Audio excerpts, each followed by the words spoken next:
Okay. So far away. I know. I'm getting used to it now. Should just like lean in like this. Yeah. So anybody who's been, on or around a film set knows it's hurry up and wait. It's hours of setup for minutes of a scene. I can't even imagine what the setups are like on this movie. We never use the word setup because setups is like, you've got 12 setups a scene and, and it just never felt like a setup. It felt like a constantly evolving single shot, and it was more a scene than a setup. Yeah. It took a long time, but we prepped it so comprehensively, and we'd done it in layers. You start on an empty field, walking it with the actors with a script and putting posts in the ground to indicate trench or farmhouse or road or woods or quarries or towns, and then you start building, and then you do it again, and then you rehearse again, and then you fill it with background and you do it again. Then you test out the rigs and the different ways in which we can move the camera, from wires to cranes to jeeps and motorbikes to handheld cameras and drones and all sorts of other things. And then it sort of evolves like that. So when you actually come to shoot, it's like the third or fourth time you've done these scenes in the space. Right. And it's almost in the actor's muscle memory, and you're ready to go. So that thing that you have in a normal movie where you kind of turn up and you're like, okay, right. So let's have you've got a story, maybe you've done a storyboard of it, or you're operating on instinct and you think, okay, let's start with one in the corner, let's do the establisher over here and the close-up and the over-the-shoulder. Right. That just wasn't in the language of the days of making the film. We just never talked about it in that way, and it was a relief, because you can get really stuck in that pattern of shooting. It gets very repetitive, and you get kind of lazy with it as well. Yeah. You don't think hard enough about how to express something with the camera.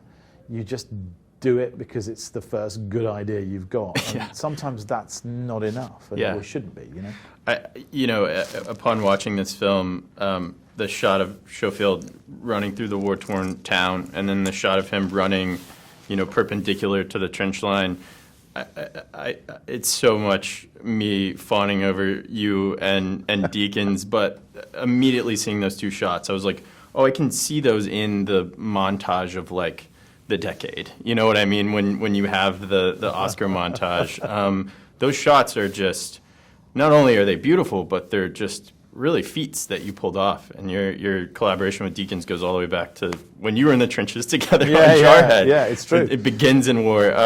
Talk about the collaboration, having now worked with him a number of times, but how you would collaborate with him where the settings and the scenery are changing.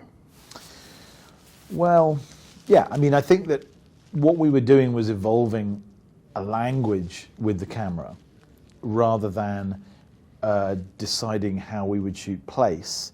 It's how you shoot.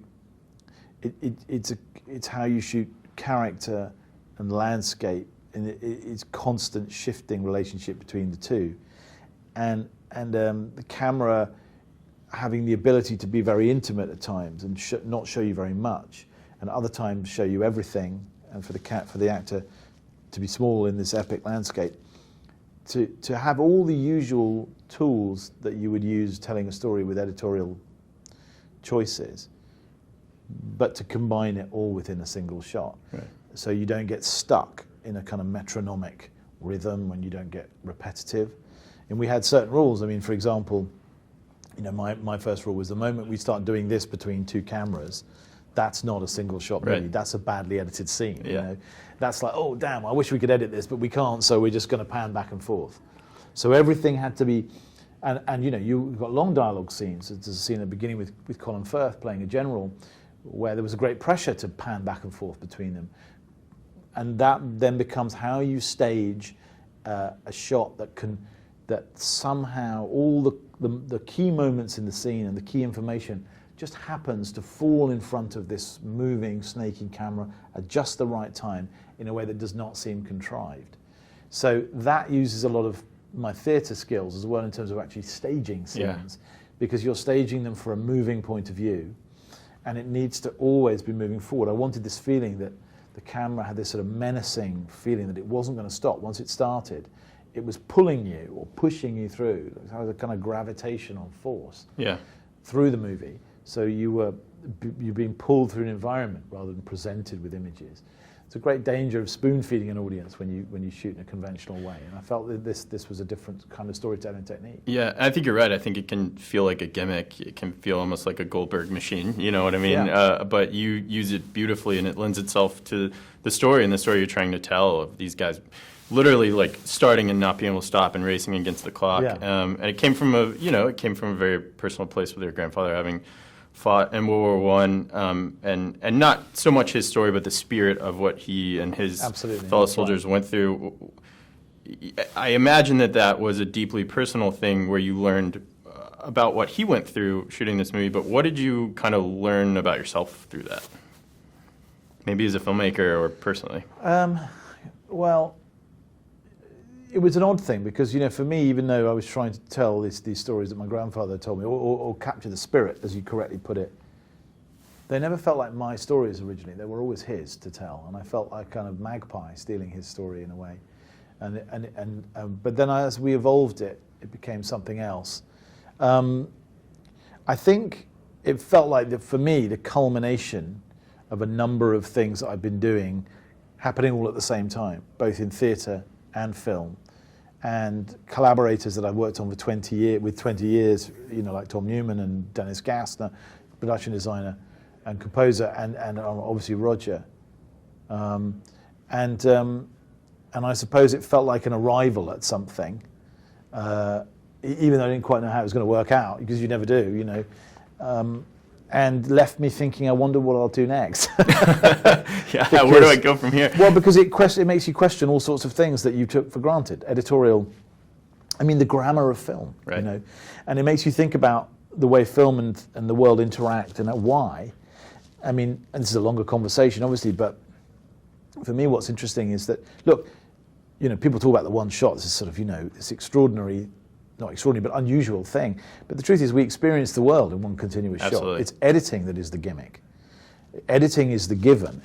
We know, that's how we tell stories on film. Well, why? Yeah. Well, actually, a lot of it is to do with, obviously it's a very brilliant technique in terms of jumping space and time and compressing story, but a lot of it was circumstantial because film was very, very unmanageable, unwieldy. Film only lasted 10 minutes at a time. There was film projection, you had to change reels. Everything is about breaking the experience in film. Yeah.